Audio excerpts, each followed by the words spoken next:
اعوذ باللہ من الشیطان الرجیم بسم اللہ الرحمن الرحیم رب اشرح لی صدری ویسر لی امری واحلل عقدۃ من لسانی یفقہوا قولی اللہم صلی علی محمد وآل محمد وعجل فرجہم۔ کاشانہ بصیرت کے انتہائی محترم اور معزز سامعین، السلام علیکم ورحمۃ اللہ وبرکاتہ۔ کتاب ملاقات با امام زمانہ کی جلد نمبر 2 کی ریڈنگ کے پارٹ نمبر 13 کے ساتھ آپ کی خدمت میں حاضر ہیں۔ پیج نمبر ہے 242 اور ہیڈنگ ہے سید و آقا عوالم وجود۔ حضرت بقیت اللہ روحی فدا عجل اللہ تعالی فرجہ شریف تمام عوالم جہان میں سید و بزرگ ہستی ہیں۔ اس زمانے میں خداوند کریم نے ان سے بعظمت اور بزرگ و برتر روئے زمین پر کسی کو خلق نہیں کیا۔ جو حضرت کو دوست رکھے گا اس نے خدا کو دوست رکھا، جو آپ کو دشمن رکھے گا اس نے خدا سے دشمنی کی۔ جس نے حضرت بقیت اللہ کی معرفت حاصل کی اس نے اللہ تعالیٰ کی معرفت حاصل کی، اور جس کسی نے حضرت کو عزیز سمجھا اس نے اللہ تعالیٰ کو عزیز سمجھا۔ مرحوم آقا شیخ محمد کوفی ہمارے زمانے کے اہل معنی علماء میں سے تھے۔ وہ فرماتے تھے کہ ماہ رمضان المبارک کی 19ویں رات تھی۔ میں نے دل میں ارادہ کیا کہ 19ویں اور 21ویں رمضان المبارک کی رات کو مسجد کوفہ میں شب بیداری کروں گا۔ وہ دن حضرت امیر المومنین علی علیہ السلام کے ایام عزابی تھے۔ خیال کیا کہ ایک کونے میں جا کر حضرت کے مصائب کے بارے میں غور و فکر کر کے عزاداری کروں گا۔ لہٰذا 19ویں کی رات کو مغرب و عشاء کی نماز میں نے حضرت امیر المومنین کے مقام پر ادا کی۔ اس کے بعد ارادہ کیا کہ کونے میں بیٹھ کر روزہ افطار کروں، اس لیے مسجد کے مشرقی جانب روانہ ہوا۔ پہلے کمرے سے گزرا، جب دوسرے کمرے کے پاس پہنچا تو میں نے دیکھا کہ ایک دری بچھی ہوئی ہے اور ایک آدمی اپنے اوپر ابا لیے ہوئے اس پر سویا پڑا ہے، اور بعض اہل علم افراد علماء کے لباس میں اس کے پاس بیٹھے ہوئے ہیں۔ میں نے انہیں سلام کیا، انہوں نے مجھے سلام کا جواب دیا، فرمایا یہاں تشریف رکھو۔ میں نے ان کے فرمان کی اطاعت کی۔ وہ مجھ سے نجف اشرف کے علماء، فاضل علماء کے متعلق پوچھتے تھے۔ میں جواب دیتا رہتا تھا کہ الحمدللہ سب کے سب صحیح اور سالم ہیں۔ اسی دوران جو آدمی سویا ہوا تھا اس نے اہل علم افراد میں سے کوئی بات کہی جسے میں نہ سمجھ سکا، لیکن میں نے ان افراد سے پوچھا کہ یہ کون ہیں، تو انہوں نے مجھے بتایا کہ سید عالم ہیں۔ میں نے ان الفاظ کو اپنے خیال کے مطابق بہت سوچا اور خیال کیا، یہ لوگ اس سید کو بہت بڑا بنا کر کیوں تعارف کرا رہے ہیں، حالانکہ سید عالم فقط حضرت حجت ابن الحسن علیہ السلام ہیں۔ لہٰذا میں نے اشتباہ کو رفع کرنے کے لیے ان سے کہا کہ یہ سید عالم ہیں۔ انہوں نے کہا نہیں، سید عالم ہیں۔ میں اس کے بعد خاموش ہو گیا، لیکن جب ادھر ادھر نظر کی تو مسجد کی در و دیوار اس قدر پر نور دکھائی دیے کہ مسجد کی بتیاں یوں معلوم ہوتی تھیں کہ جیسے آفتاب کے سامنے چراغ روشن ہے۔ اسی وقت اس معمم سید نے پانی طلب کیا۔ فوراً ایک آدمی ہاتھ میں پیالہ لیے ہوئے حاضر ہوا۔ اس نے تھوڑا سا پانی پیا، باقی بچا ہوا مجھے دیا۔ میں نے عرض کیا کہ مجھے پیاس نہیں ہے۔ جو شخص پانی لایا تھا اس نے میرے ہاتھ سے پانی کا پیالہ پکڑا اور غائب ہو گیا۔ میں اس وقت اپنے مقام سے اٹھا اور حضرت امیر المومنین علی ابن ابی طالب علیہ السلام کے مقام کی طرف جانے کا ارادہ کیا تاکہ نماز پڑھوں اور حضرت کے مصائب پڑھ کر گریہ اور زاری کروں اور عزاداری برپا کروں۔ ان اہل علم افراد نے مجھ سے پوچھا کہاں جا رہے ہو؟ میں نے اپنی نیت سے آگاہ کیا۔ انہوں نے مجھ سے فرمایا بارک اللہ و مرحبا۔ میں اس مقام کی طرف گیا جو یہاں سے چند قدم کا فاصلہ تھا۔ جب واپس آیا نگاہ کی تو وہاں کوئی آدمی بھی موجود نہ تھا۔ پیج نمبر 245 ہیڈنگ ہے دعا برائے ظہور امام زمانہ علیہ السلام۔ سال ہجری 1361 ہجری شمسی میں ایک واقعہ مشہور ہوا تھا، لیکن کسی کو علم نہ تھا کہ صاحب واقعہ کون ہے، اس لیے کہ خود صاحب قصہ نے اس داستان کو سوائے ایک آدمی کے پوشیدہ رکھا تھا اور اس آدمی سے عہد لیا تھا کہ وہ کسی کو یہ نہیں بتائے گا۔ مجھے یاد نہیں کہ میں کس طرح سے آگاہ ہوا کہ یہ قصہ فلاں آدمی کے ساتھ مربوط ہے، لہٰذا اتفاقاً اسی آدمی سے گفتگو ہوئی جس کو معلوم تھا، حقیقت سے واقف تھا۔ میں نے پوچھا یہ داستان فلاں ولی خدا کے ساتھ مربوط نہیں ہے کیا؟ اس نے نہایت تعجب کے ساتھ مجھ سے پوچھا آپ کو کس نے بتایا؟ میں نے کہا جہاں تک مجھے یاد آتا ہے یا تو میں نے عالم خواب میں دیکھا ہے یا مجھے الہام ہوا ہے کہ یہ داستان فلاں شخص کے ساتھ تعلق رکھتی ہے، ورنہ مجھے کسی نے نہیں بتایا۔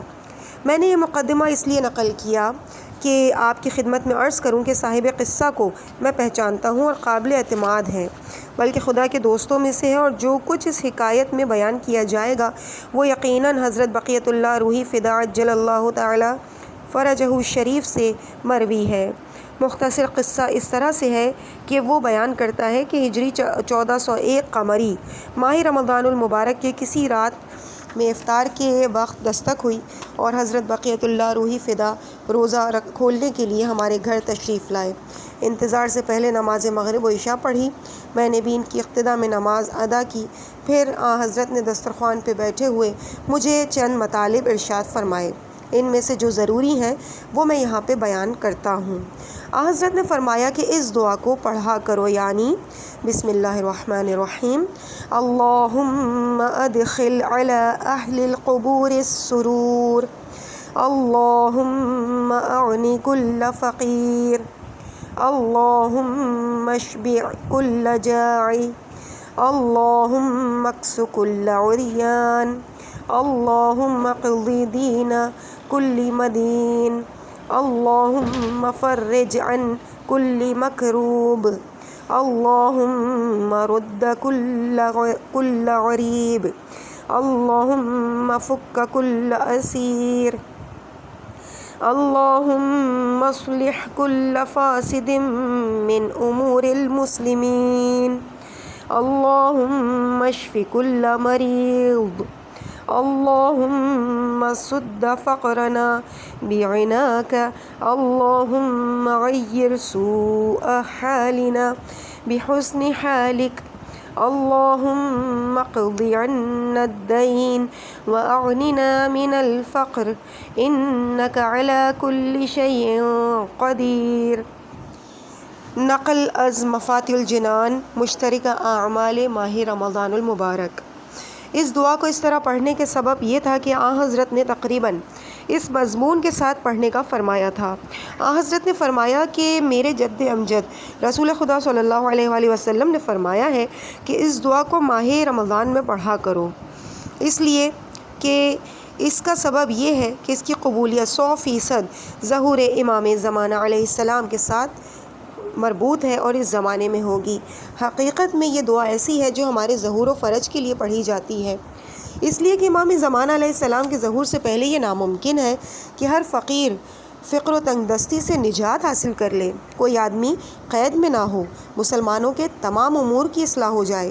یہ ناممکن ہے کہ تمام لوگوں کے روحانی صفات الہیہ میں تبدیل ہو جائیں، تمام مخلوق خدا اللہ تعالیٰ کی مطیع ہو جائے، تمام لوگوں کے قرض ادا ہو جائیں، فقر و فاقہ مال و ثروت میں تبدیل ہو جائے۔ اس بنا پر اس دعا کی قبولیت کے مراحل تک پہنچنے سے پہلے ظہور باہر النور حضرت بقیت اللہ ارواحنا فدا عجل اللہ تعالی فرجہ شریف واقع ہونا چاہیے۔ یہی وجہ ہے کہ حضرت علیہ السلام نے فرمایا ہے کہ ہمارے شیعوں کو کہو کہ اس دعا کو زیادہ سے زیادہ پڑھیں، اس لیے کہ یہ دعا ہمارے ظہور و فرج سے مربوط ہے۔ پیج نمبر 248 ہیڈنگ ہے اپنی حاجات امام زمانہ علیہ السلام سے طلب کرنی چاہیے۔ غالباً جو لوگ یہ چاہتے ہیں کہ ہم حضرت بقیت اللہ روحی فدا عجل اللہ تعالی فرجہ شریف کی خدمت میں حاضر ہوں، ان میں زیادہ تر ایسے ہیں جو دنیاوی حاجات کی طلب رکھتے ہیں، لیکن کچھ لوگ ایسے ہیں جو ہمیشہ معنویات اور رشد و کمالات کی فکر میں رہتے ہیں۔ اگر امام زمانہ علیہ السلام عجل اللہ تعالی فرجہ شریف کی بارگاہ میں حاضر ہونے کے لیے دل میں شوق ہے تو صرف اور صرف اس لیے کہ حضرت ولی اللہ العظم کی خدمت میں حاضر ہو کر معنوی کمالات کی لذت حاصل کریں۔ البتہ اگر ایسے افراد پیدا ہوں جو ہر چیز خواہ دنیا سے تعلق رکھتی ہو یا معنوی اور اخروی ضروریات سے وہ حضرت سے طلب کرتے ہوں، تو انہیں معلوم ہونا چاہیے کہ ان کا وجود سر سے پاؤں تک محتاج ہے، چونکہ حضرت ید اللہ، عین اللہ، لسان اللہ ہے۔ اللہ تعالیٰ تو ان چیزوں سے منزہ و مبرہ ہے، تمام لوگ اس کی طرف محتاج ہیں، اس لیے کہ وہ وجہ اللہ ہے۔ اس لیے جس چیز کی احتیاج رکھتے ہوں حضرت کے وسیلے سے طلب کریں۔ جب ملاقات کا شرف حاصل ہو تو بقیت اللہ روحی فدا عجل اللہ تعالی فرجہ شریف سے دنیا اور آخرت کی خیر و بھلائی طلب کریں، دعا کریں ربنا آتنا فی الدنیا حسنۃ وفی الآخرۃ حسنۃ وقنا عذاب النار، یعنی اے ہمارے پالنے والے ہمیں دنیا اور آخرت میں خیر و خوبی عطا فرما اور ہمیں جہنم کے عذاب سے بچا۔ کتاب عبقری الحسان میں مرحوم نہاوندی رحمۃ اللہ علیہ نے عالم جلیل سید بزرگوار مرحوم آقا سید عبداللہ قزوینی سے نقل کیا۔ وہ بیان کرتے تھے کہ میں ہجری 1327 قمری میں بچوں اور بیوی سمیت اتباط عالیہ کی زیارت کے لیے گیا۔ منگل کے دن نجف اشرف سے مسجد کوفہ گئے۔ دوستوں کا خیال تھا کہ اسی دن واپس نجف اشرف چلے جائیں۔ میں نے کہا درست ہے، بدھ کی رات ہے، مسجد سہلہ چلیں، بدھ کی رات کے اعمال مسجد سہلہ میں بجا لائیں۔ پہلے تو رفقا تیار ہو گئے لیکن بعد میں پشیمان ہوئے اور کہا کہ ہم رات کو اس صحرا میں سفر نہیں کریں گے۔ میں 3 افراد کے ہمراہ جو کہ مستورات تھیں سوار ہو کر مسجد سہلہ کی طرف روانہ ہوا۔ مغرب و عشاء کی نماز جماعت کے ساتھ ادا کی اور اس کے بعد مسجد کے اعمال اور دعا میں مشغول ہوئے۔ اچانک میں نے ٹائم دیکھا تو رات کا کافی حصہ گزر چکا تھا۔ میں نے سوچا کہ ہمیں کوفہ واپس چلے جانا چاہیے۔ عجیب قسم کا خوف مجھ پر طاری ہوا۔ دل میں سوچ رہا تھا 3 عورتوں اور ایک عرب کو ساتھ لے کر تاریک اور بیابان میں کس طرح کوفے میں واپس جاؤں گا۔ اس کے علاوہ اس سال ایک عطیہ نامی شخص حکومت عراق کا باغی مفرور تھا، اپنی گزر بسر وغیرہ کے لیے رات کو مسافرین سے مالچین کر لیتا تھا اور اسی وجہ سے میں بہت زیادہ خوفزدہ تھا۔ لہٰذا دل میں بہت اضطراب تھا۔ حضرت ولی العصر علیہ السلام کی بارگاہ میں التجا کی، حضرت سے مدد طلب کی۔ اچانک میری نگاہ مسجد میں حضرت ولی العصر علیہ السلام کے مقام پر پڑی۔ وہاں ایسی روشنی دکھائی دی جو آنکھوں کو چندھیا دیتی تھی۔ یوں معلوم ہوتا تھا کہ خورشید کی تمام روشنی ایک جگہ سمٹ کر رہ گئی ہو۔ میں فوراً اس مقام کی طرف چلا۔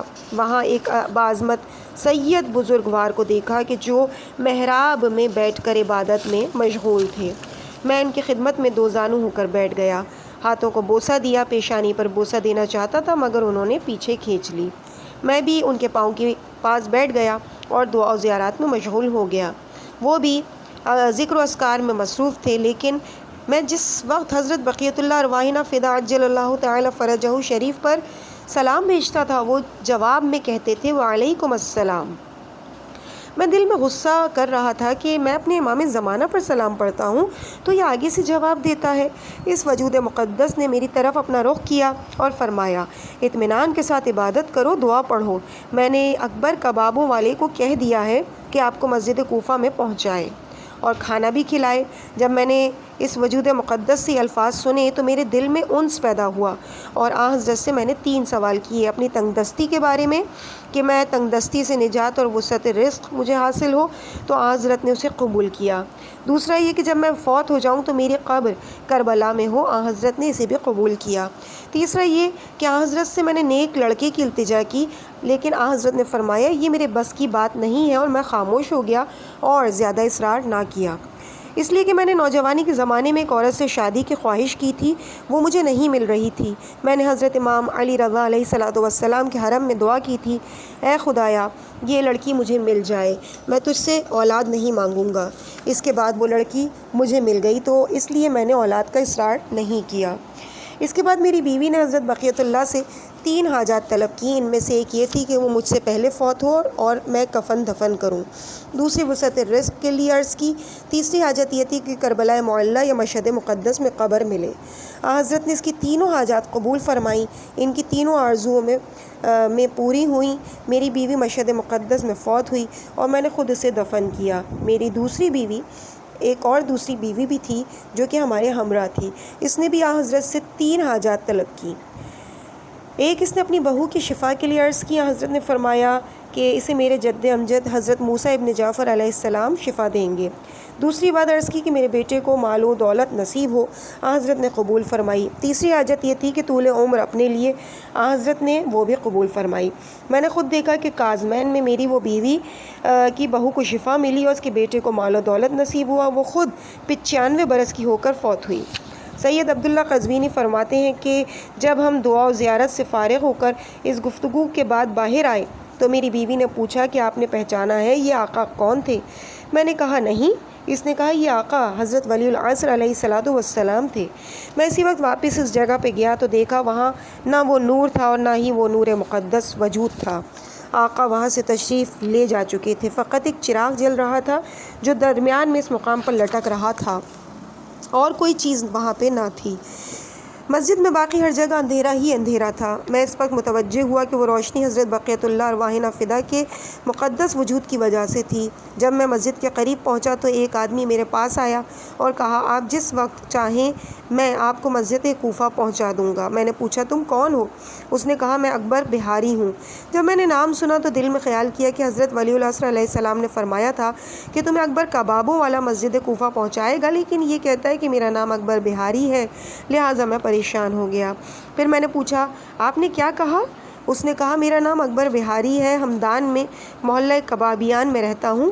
بہار دیہات کے رہنے والے لوگوں کو جو کہ ہمدان کے اطراف میں ہے یہاں بہاری کہتے ہیں۔ میں اس دیہات سے تعلق رکھتا ہوں، اس لیے مجھے اکبر بہاری کہا جاتا ہے۔ اس آقا نے مجھے فرمایا ہے کہ میں آپ کو مسجد کوفہ پہنچاؤں۔ آخر کار اس جوان نے یعنی اکبر بہاری نے ہمارا ساتھ دیا۔ اس کے ساتھ 4 اور آدمی بھی تھے کہ جو خدمت گزاروں کی طرح ہمارے ارد گرد چکر لگاتے تھے۔ نہایت پیار اور محبت کے ساتھ انہوں نے ہمیں مسجد کوفہ پہنچا دیا۔ پیج نمبر 253 ہیڈنگ ہے ہر روز صبح کی نماز امام زمانہ علیہ السلام کی اقتداء میں ادا کرتا ہے۔ حضرت فاطمۃ الزہرا سلام اللہ علیہا کی محبت تزکیہ نفس اور حضرت بقیت اللہ روحی فدا کی بارگاہ میں حاضر ہو کر زیارت کا شرف حاصل کرنے کے لیے بہت مؤثر ہے، اس لیے کہ تمام ائمہ اطہار علیہم السلام جو کائنات کے لیے باعث برکت ہیں، سیدہ طاہرہ سلام اللہ علیہا کے ساتھ وابستگی رکھتے ہیں اور بہت ہی احترام کرتے ہیں۔ روایات میں سید طاہرہ صدیقہ کبریٰ کے ساتھ محبت کرنے کی بہت زیادہ تاکید کی گئی ہے اور روحانی امراض کے لیے اکثیر ہے۔ اس بارے میں ایک داستان نقل کی گئی ہے جو بہت ہی زیادہ اہمیت والی ہے، میں آپ کے لیے یہاں اسے درج کرتا ہوں۔ کچھ عرصے قبل میں حضرت احمد ابن موسیٰ کاظم علیہ السلام المعروف شاہ چراغ کی زیارت کے لیے شیراز گیا۔ میں وہاں ایک عالم دین کے گھر ٹھہرا۔ شیراز شہر کے رہنے والے بزرگ علماء مجھے ملنے کے لیے تشریف لائے۔ ان میں مرحوم آیت اللہ آقا شیخ بہاؤالدین محلاتی بھی تھے۔ وہاں ملاقات کے دوران ایک مجلس میں ایک آدمی بنام عبدالغفار کا ذکر ہوا کہ وہ حضرت بقیت اللہ کی خدمت میں حاضر ہوتا تھا۔ اس کی قبر شیراز کے قبرستان دارالسلام میں ہے اور لوگ اس کی قبر پر زیارت کے لیے جاتے ہیں۔ اس کی سب سے زیادہ تعریف مرحوم آیت اللہ محلاتی کرتے تھے۔ میں دوسرے دن اپنے میزبان عالم دین کے ساتھ عبدالغفار کی قبر پہ گیا۔ میں نے اس قبر کو نورانی حیثیت میں دیکھا۔ اس کی زیارت سے کئی سال بعد میں نے اپنے اس میزبان کو لکھا کہ اس بزرگ انسان کی حقیقت وضاحت کے ساتھ مجھے لکھیں تاکہ میں کتاب ملاقات با امام زمانہ علیہ السلام کی پہلی جلد میں اسے درج کروں، لیکن مجھے توفیق نہ ہوئی کہ اس مرحوم کے حالات کی وضاحت لکھوں۔ یہاں تک کہ ایک میرا دوست بنام آقا عبدالرحیم شیرازی، اس نے مجھے ایک کاپی مطالعہ کرنے کے لیے دی۔ میں نے اس کے مطالعہ کرنے سے پہلے اپنے دوست سے پوچھا کہ کیا شیراز میں ایک شخص عبدالغفار دفن ہے، اس کے متعلق آپ کو کچھ علم ہے یا نہیں؟ معظم لے شاید بھول چکے تھے کہ اس کاپی میں واقعہ موجود ہے جو انہوں نے مجھے دی ہے، لہٰذا فرمایا کہ نہیں میں انہیں نہیں جانتا۔ لیکن ہجری 1405 17 صفر المظفر کی رات جب میں اس کاپی کا مطالعہ کر رہا تھا تو اس میں عبدالغفار کا واقعہ نہایت وضاحت کے ساتھ لکھا ہوا تھا۔ اتفاقاً میں اس کتاب یعنی دوسری جلد کو لکھتے ہوئے اس مقام پر پہنچ چکا تھا کہ اس داستان کی ضرورت تھی کہ اس میں درج کی جائے، لہٰذا اس داستان میں ادبی اعتبار سے مختصر سی عبارت میں رد و بدل کیا ہے جو آقا عبدالرحیم شیرازی نے داستان نوٹ کی ہوئی تھی، اس سے درج کر رہا ہوں۔ مرحوم آیت اللہ شیخ بہاؤالدین کے دادا مرحوم شیخ حسین محمد حسین محلاتی کے زمانے میں ایک شخص پھٹا پرانا لباس زیب تن کیے ہوئے کچھ سامان کندھے پر رکھ کر شیراز میں جو مدرسہ خان تھا اس میں داخل ہوا اور مدرسے کے خادم سے ایک کمرہ طلب کیا۔ خادم مدرسے نے کہا کہ آپ مدرسے کے ناظم سے پوچھیں۔ اس وقت مدرسے کا جو متصدی یعنی ناظم تھا وہ ایک سید تھا جو رنگ سازی کا کام کیا کرتا تھا، لہٰذا وہ شخص مدرسے کے ناظم کے پاس گیا، اس سے کمرے میں رہنے کی اجازت طلب کی۔ ناظم نے کہا کہ یہ مدرسہ ہے اور یہاں میں صرف دینی طالب علموں کو جگہ دیتا ہوں۔ اس شخص نے کہا میں اس چیز سے واقف ہوں، لیکن اس کے باوجود میں آپ سے چند دن رہنے کے لیے ایک کمرہ طلب کرتا ہوں۔ مدرسے کے ناظم نے، جو اپنے آپ سے بے خبر تھا، ایک کمرہ اسے دے دیا تاکہ وہ اس میں آرام کر سکے۔ وہ شخص کمرے میں داخل ہوا، کمرے کا دروازہ بند کر لیا تاکہ کوئی اور آدمی آمد و رفت نہ کرے۔ مدرسے کا جو خادم تھا یعنی چوکیدار، وہ معمول کے مطابق رات کو مدرسے کا گیٹ بند کرتا تھا، لہٰذا ہر روز صبح جب بیدار ہوتا تو دیکھتا کہ گیٹ کھلا ہوا ہے۔ حیرانگی کے عالم میں مدرسے کے ناظم کو آگاہ کیا۔ اس نے مدرسے کے خادم سے کہا کہ اچھا، آج کی رات گیٹ بند کر کے چابی مجھے دے دینا، اور تاکہ میں معلوم کروں کہ کون آدمی رات کو دروازہ کھولتا ہے اور مدرسے سے باہر جاتا ہے۔ صبح کو دیکھا تو پھر بھی دروازہ کھلا ہوا ہے اور کوئی آدمی مدرسے سے باہر گیا ہوا تھا۔ جس رات سے وہ شخص مدرسے میں ٹھہرا، اس کے بعد سے یہ واقعہ پیش آ رہا تھا، اس لیے اس سے متعلق گمان کرتا ہے۔ مدرسے کا جو ناظم تھا وہ دل میں خیال کرتا ہے کہ یقیناً اس میں کوئی راز ہے، لیکن اسے اپنے دل میں ہی اس وقت مخفی رکھتا ہے۔ دوسرے دن اس شخص کے پاس جا کے بیٹھتا ہے اور اس کے ساتھ محبت کا اظہار کرتا ہے، اسے کہتا ہے کہ اپنا لباس دیں تاکہ دھو دوں اور طالب علموں کے ساتھ آمد و رفت رکھیں، لیکن وہ انکار کرتا ہے اور کہتا ہے کہ مجھے کسی کی ضرورت نہیں۔ کافی مدت اسی طرح زندگی بسر کی۔ بالآخر ایک رات مرحوم آقا شیخ محمد حسین محلاتی اور مدرسے کے ناظم کو اپنے کمرے میں بلا کر بتاتا ہے کہ میری زندگی کے یہ آخری ایام ہیں، ایک واقعہ آپ کو بیان کرتا ہوں اور التجا کرتا ہوں کہ مجھے کسی اچھی جگہ دفن کیجیے گا۔ میرا نام عبدالغفار ہے، المعروف مشہدی جونی، اہل خوئی، فوج کا ریٹائرڈ سپاہی ہوں۔ جب میں فوج میں ڈیوٹی پر تھا، اس وقت ہمارا ایک افسر متعصب سنی تھا، اس نے حضرت سیدہ طاہرہ فاطمۃ الزہرا سلام اللہ علیہ کی شان میں گستاخی کی۔ میرے پاس چاقو تھا، ہم دونوں اکیلے تھے، میں یہ گستاخی برداشت نہ کر سکا، میں نے اسے قتل کر دیا اور خود بھاگ گیا۔ سرحد پار کر کے کربلا پہنچا، کچھ مدت کربلا رہنے کے بعد نجف اشرف، پھر کاظمین اور سامرہ میں رہا۔ ایک دن میں نے سوچا کہ واپس ایران چلا جاؤں اور زندگی کے باقی ایام مشہد مقدس میں حضرت امام علی رضا علیہ السلام کی قبر مطہر کے پاس گزاروں، لیکن راستے میں شیراز آیا، اس مدرسے میں ایک کمرہ کرائے پہ لیا اور آپ کو معلوم ہے کہ کافی عرصے سے میں یہیں پر ہوں۔ رات کے آخری حصے میں نماز شب کے لیے بیدار ہوتا تھا، تالا اور گیٹ مدرسے کا میرے لیے کھل جاتے تھے۔ میں اس مدت میں کوہ قبلہ کے دامن میں صبح کی نماز حضرت ولی العصر علیہ السلام کی اقتداء میں پڑھتا تھا۔ مجھے اس شہر والوں پر بہت افسوس ہے کہ اس شہر کی اس قدر آبادی ہے مگر صرف 5 آدمی امام زمان علیہ السلام کی اقتداء میں نماز پڑھتے ہیں۔ مرحوم شیخ محمد حسین محلاتی اور مدرسے کے ناظم نے اسے کہا انشاءاللہ آپ کی مصیبت دور ہوگی اور آپ بھی زندہ رہیں گے، خصوصاً ابھی تو آپ کو کوئی بیماری بھی نہیں ہے۔ اس کے جواب میں عبدالغفار نے کہا کہ یہ ناممکن ہے کہ امام علی مقام کا فرمان صحیح نہ ہو۔ امام زمانہ نے آج صبح مجھ سے فرمایا کہ تم آج کی رات دنیا سے چلے جاؤ گے۔ دوسرے دن صبح مرحوم آقا محمد حسین محلاتی نے شیراز کے رہنے والے علماء کو یہ واقعہ سنایا اور وہ شخص اس دنیا سے گزر گیا تھا۔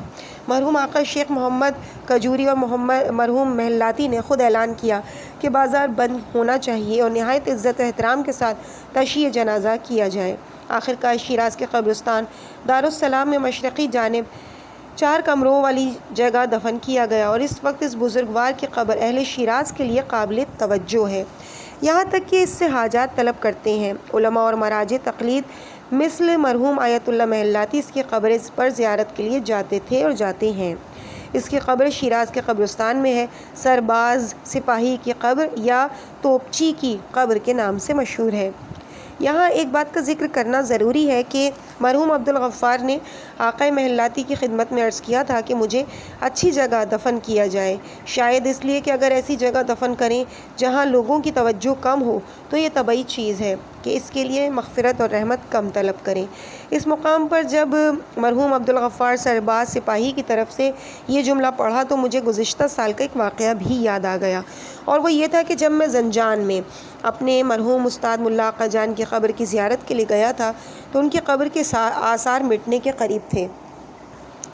چند دنوں تک شاید یہ قبرستان زنجان سے ختم ہو جاتی۔ میں نے اسے نئے سرے سے بنایا۔ مفصل حال استاد مرحوم کا کتاب پرواز روم میں بھی لکھا ہے۔ جب وہ قبر بن گئی اور اسے دیکھنے کے لیے میں دوبارہ زنجان گیا تو اسی روز عالم خواب میں مرحوم ملا آقا جان کو دیکھا۔ وہ بہت خوش ہو کر میرا شکریہ ادا کر رہے تھے۔ میں نے عرض کیا، آپ کس لیے میرا شکریہ ادا کرتے ہیں؟ استاد مرحوم نے فرمایا کہ اب بہت اچھا ہوا، اس قبرستان میں میری قبر مشخص ہو گئی۔ لوگ میرے قبر پر گرو در گرو آ کر میرے لیے مغفرت اور رحمت طلب کرتے ہیں۔ اس کے اعتبار سے مجھے بہت زیادہ فائدہ ہوگا۔ اس تمام فائدے کا سبب فقط تمہاری وجہ سے ہے۔ جو کچھ تم نے محبت کی، اس کے عوض جو تم چاہتے ہو وہ تمہارے لیے آمادہ کروں گا۔ میں نے پوچھا، آپ کس سے لے کر دیں گے؟ مرحوم استاد نے فرمایا، کیا تمہیں یاد نہیں، اس سے پہلے ایک مرتبہ میں نے تمہیں بتایا تھا کہ میں حضرت حسین سید الشہداء علیہ السلام کا دربان ہوں؟ مجھے یاد آیا کہ تقریباً 15 سال قبل میں نے عالم خواب میں پوچھا تھا کہ آپ بہشت میں کس جگہ زندگی بسر کر رہے ہیں، تو استاد مرحوم نے بتایا تھا کہ میں حضرت سید الشہداء علیہ السلام کا دربان ہوں۔ اس خواب کی خصوصیات میں نے کتاب پرواز روم میں تحریر کی ہیں۔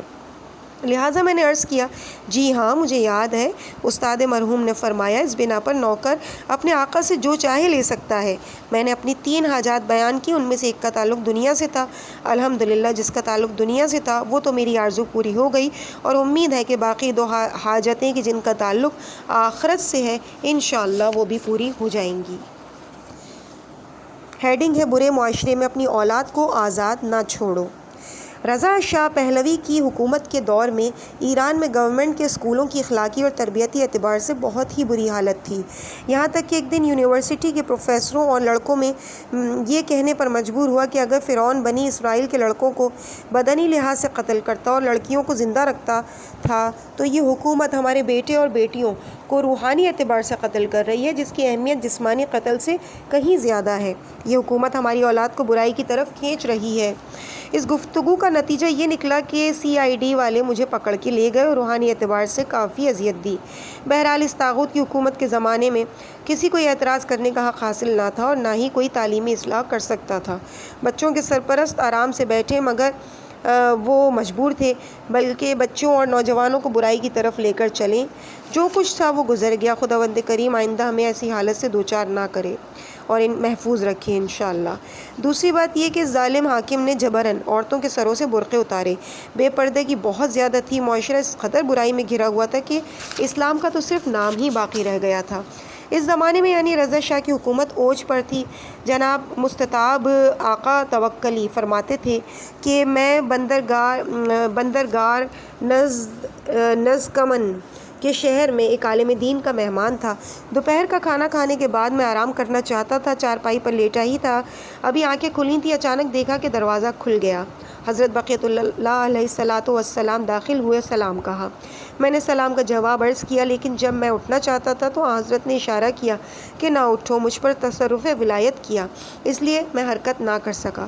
پھر حضرت نے میرے قریب آئے اور فرمایا کہ 2 چیزوں نے میری کمر توڑ دی، ایک اسکولوں اور کالجوں کی حالت نے، نمبر 2 عورتوں کی بے پردگی نے۔ پھر فرمایا کہ میری ماں فاطمہ الزہرا سلام اللہ علیہا کا دل سیدہ طاہرہ کے پہلو سے زیادہ شکستہ ہے۔ اس کے بعد حضرت نے گریہ کرنا شروع کیا، میں نے بھی رونا شروع کر دیا، مگر میں نے آنسو صاف کرنے کے بعد دیکھا تو حضرت غائب ہو چکے تھے۔ اس سلسلے میں میرے والد بزرگوار بیان کرتے تھے کہ جب رضا شاہ پہلوی کے حکومت کا ابتدائی زمانہ تھا، لوگوں میں جبراً فوجی ٹریننگ دیتے تھے اور ناقابل برداشت تکالیف دیتے تھے۔ فوج میں انہیں دین اسلام سے دور کرنے کی کوشش بھی کی جاتی تھی۔ میرے والد محترم نے اس وقت تک ابھی شادی نہیں کی تھی، اور اگر کی تھی تو ابھی صاحب اولاد نہ تھے۔ جب والد بزرگوار نے دیکھا کہ اگر ہماری اولاد ہوگی تو اسے فوجی تربیت کے لیے بھیجنا پڑے گا، لہٰذا شادی کروں گا یا نہ کروں، صاحب اولاد ہونا چاہیے یا بغیر اولاد کے ہی رہنا چاہیے، تاکہ ظالم کی فوج میں اسے نہ بھیجوں۔ والد مرحوم بیان کرتے تھے کہ میں نے 40 راتیں اپنے گھر کے قریب صحرا میں بسر کیں اور حضرت بقیت اللہ علیہ الصلاۃ والسلام سے اس موضوع کے متعلق التجا کی کہ آیا بغیر اولاد کے رہوں یا صاحب اولاد ہونا چاہیے۔ 40ویں رات اتفاق سے ہوا بہت زیادہ ٹھنڈی تھی، دل میں شیطانی وسوسہ تھا کہ صحرا میں نہ جاؤں، لیکن جس طرح بھی ممکن تھا میں بیابان میں گیا۔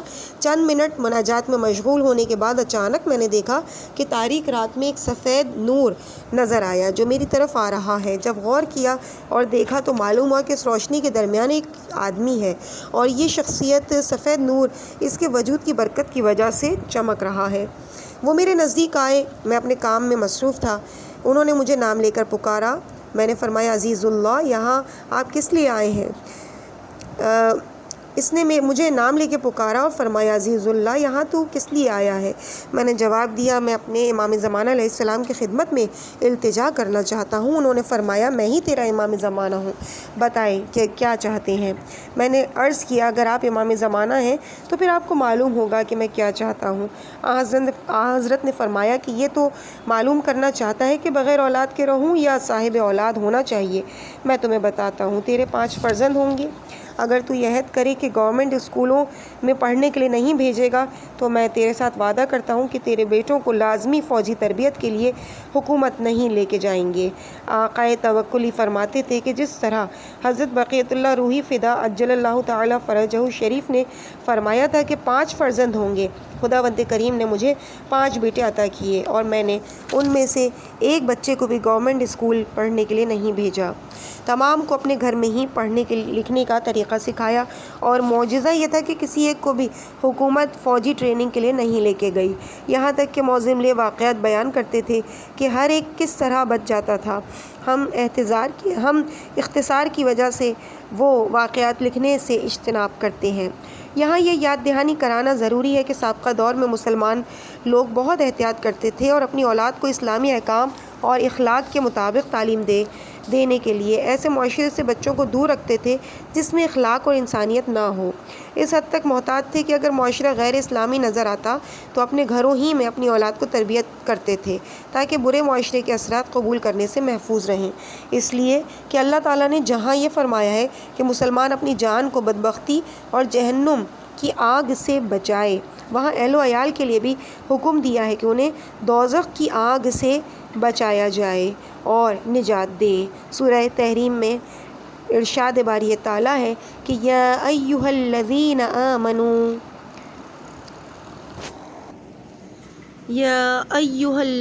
آمنوا قوا انفسکم واہلیکم نارا، یعنی جو بچہ پیدا ہوتا ہے اللہ تعالیٰ اسے فطرت اسلام پر پیدا کرتا ہے۔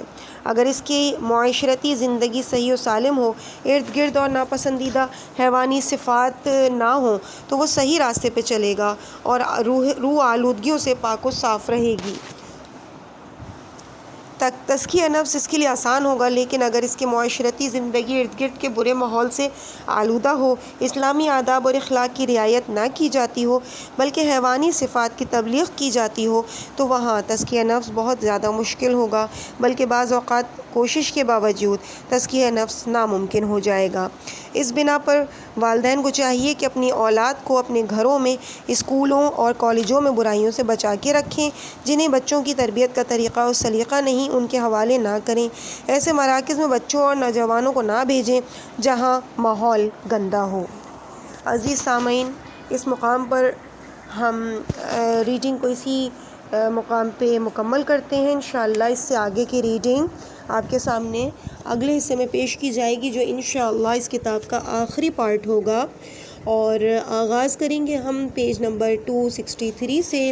کل اس کتاب کے صفحات جو ہیں وہ 288 تک ہیں، تو انشاءاللہ ہم اگلے پارٹ میں اس ریڈنگ کو مکمل کر لیں گے۔ ہیڈنگ ہوگی امام زمانہ علیہ السلام کی خدمت میں حاضر ہو کر شرف زیارت حاصل کرنے کے چند واقعات۔ مجھے اپنی دعاؤں میں یاد رکھیے گا۔ والسلام علیکم ورحمۃ اللہ وبرکاتہ۔